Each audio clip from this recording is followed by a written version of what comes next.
అందరికీ హాయ్ అండి, welcome to Tanvi's kitchen. ఈరోజు రెసిపీ వచ్చేసి ఎంతో హెల్దీ అయిన టేస్టీ అయిన ఒక డెజర్ట్ రెసిపీని చూపించబోతున్నానండి.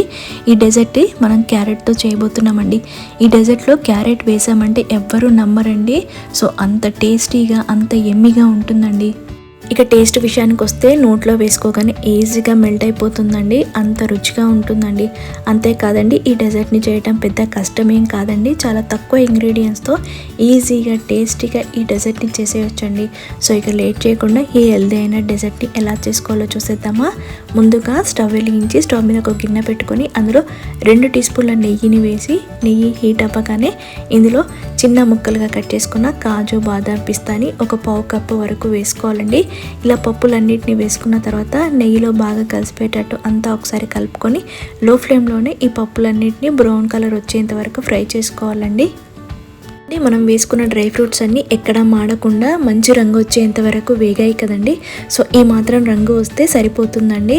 సో ఇప్పుడు ఇందులో క్యారెట్ తురుమును యాడ్ చేసుకోవాలండి. ఇక్కడ నేను 2 క్యారెట్లను తీసుకొని నీట్గా వాష్ చేసుకొని పైన ఉన్న చెక్కంతా తీసేసి ఇలా తురుముకొని ఇందులో వేసుకున్నానండి.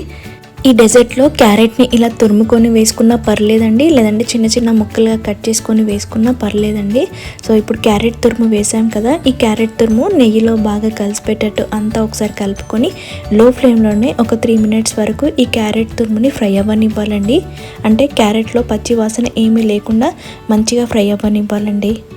మనకు క్యారెట్ ఫ్రై అవుతున్నప్పుడే ఇందులో ఫ్లేవర్ కోసం 2 ఇలాచీలను కూడా వేసుకొని ఈ ఇలాచీలు కూడా నెయ్యిలో బాగా కలిసిపెట్టేట్టు అంతా ఒకసారి మంచిగా కలుపుకోవాలండి.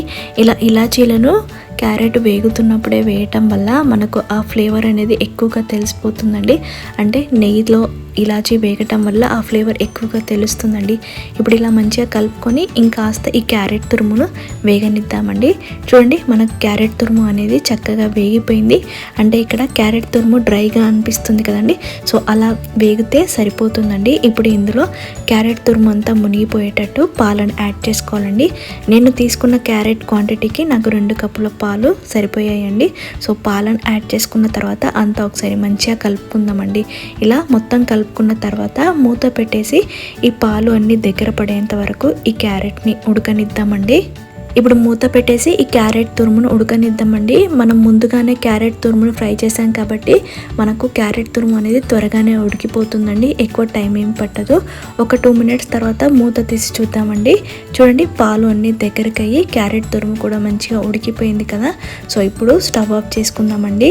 ఇక్కడ పాలు అనేవి మరీ ఎక్కువగా ఉడికిపోయి దగ్గరగా వచ్చేటట్టు ఉడకనివ్వకండి. ఇలా కొద్దిగా లిక్విడ్గా ఉన్నప్పుడే మనం స్టవ్ ఆఫ్ చేసుకోవాలండి. ఇప్పుడు స్టవ్ ఆఫ్ చేసుకొని ఈ మిశ్రమాన్ని పూర్తిగా చల్లారనిద్దామండి. క్యారెట్ మిశ్రమం అనేది పూర్తిగా చల్లారిన తర్వాత ఒక మిక్సీ జార్ తీసుకొని అందులోకి మొత్తం వేసేసుకోవాలండి. క్యారెట్ తురుమును మొత్తం మిక్సీ జార్లో వేసుకున్నాం కదండి. ఇప్పుడు స్వీట్నెస్కి తగ్గట్టుగా బెల్లాన్ని యాడ్ చేసుకోవాలండి. మీరు బెల్లం ప్లేస్లో షుగర్ కానీ, కండెన్స్ మిల్క్ కానీ లేదా హనీని కానీ వేసుకోవచ్చండి. ఇప్పుడు వీటన్నిటిని ఫైన్ పేస్ట్లో అయ్యేటట్టు మిక్సీ పట్టుకోవాలండి. చూడండి, మిక్సీ పట్టిన తర్వాత ఈ మిశ్రమం అనేది ఎంత క్రీమీగా వచ్చిందో. ఈ టెక్స్చర్ ఉంటేనే ఈ డెజర్ట్ టేస్ట్ బాగుంటుందండి. అందుకనే మనకు క్యారెట్ తురుములో పాలు పోసి ఉడికించేటప్పుడు ఓవర్గా ఉడకనివ్వకుండా, అలాగే పాలన్నీ ఇంకిపోయేటట్టు ఉడకనివ్వకుండా కొద్దిగా లిక్విడ్గా ఉన్నప్పుడే స్టవ్ ఆఫ్ చేసుకోవాలండి. అప్పుడే మనకి ఈ టెక్స్చర్ అనేది వస్తుందండి. ఇలా మొత్తం క్రీమీగా అయ్యేటట్టు మిక్సీ పట్టుకున్నాం కదండి. సో ఆల్మోస్ట్ మనకి ఈ డెజర్ట్ అనేది రెడీ అయిపోయిందండి. ఇప్పుడు ఒక సర్వింగ్ బౌల్ తీసుకొని అందులోకి ఈ డెజర్ట్ని అంతా వేసేసుకుందామండి. సో ఫైనల్గా కాస్త పిస్తా తురుముతో గార్నిషింగ్ చేసుకుంటే ఎంతో టేస్టీ అయిన హెల్దీ అయిన క్యారెట్ మిల్క్ పుడ్డింగ్ రెడీ అండి. చూసారు కదా, ఈ రెసిపీని చేయటం ఎంత ఈజీయో. టేస్ట్ కూడా చాలా అంటే చాలా ఎమ్మీగా ఉంటుందండి. ఈ డెజర్ట్ని వర్షాకాలంలో వేడిగా తీసుకున్న టేస్ట్ అదిరిపోతుందండి, లేదా సమ్మర్లో చల్లగా తీసుకున్న టేస్ట్ బాగుంటుందండి.